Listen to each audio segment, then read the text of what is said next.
راجدہ صرف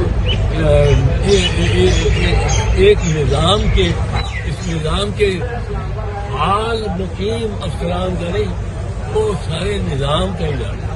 بارسٹر صاحب، آپ نے قاسم سوری صاحب والے کیس کے بارے میں جو بات انکشاف کیا ہے کہ اس میں چیف جسٹس امتا بندیال بھی اس سازش کا حصہ تھے اور انہوں نے قاسم سوری کی رولنگ اور ان کی عدالت نے اس کو ختم کیا، تو آپ کے خیال میں چیف جسٹس امتا بندیال اس سازش کا حصہ تھے اور جنرل باجوہ کے کنٹرول میں تھے، اور جسٹس بندیال نے جو فیصلے کیے جنرل باجوہ کے کہنے پہ کیے؟ اب تو یہی لگتا ہے، پہلے نہیں لگتا؟ جس وقت عمر بندیال کیس سن رہے تھے فوجی عدالتوں کا، ماں سوائے یہ کہ آخری مہینہ انہوں نے لگایا ہی نہیں، وہ آبزرویشن جو دیتے تھے اس سے تو بڑا انکریج ہوتے تھے، وہ دیتے تھے انہوں نے جو کہا کئی مرتبہ کا کہ فوجی عدالت نے کس طرح سویلین کو، آپ کو پتہ نہیں چلا جیسے بندیال کا وقت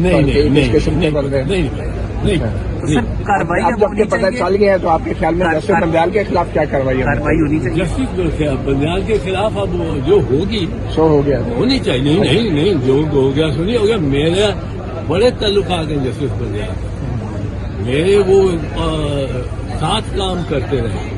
I have great sort of love and affection for him. But this thing جو غلط کرتا ہے میں اس کو نہیں، تو بندیال اور باجوہ صاحب کو دونوں کو کٹہرے میں کھڑا ہونا چاہیے، یار دونوں کو ہونا چاہیے، کٹہرے میں کھڑا ہونا چاہیے باجوہ۔ کیا تم میرے نفی لوگ ہیں؟ سر کیا آج سپریم کورٹ کی بہار کے آرمی چیف چلا رہے ہیں؟ جی آج کی سپریم کورٹ کیسے کہہ رہے ہیں؟ بہار کے آرمی چیف چلا رہے ہیں؟ آج بہار کی چیز بہت خوشگوار ہے۔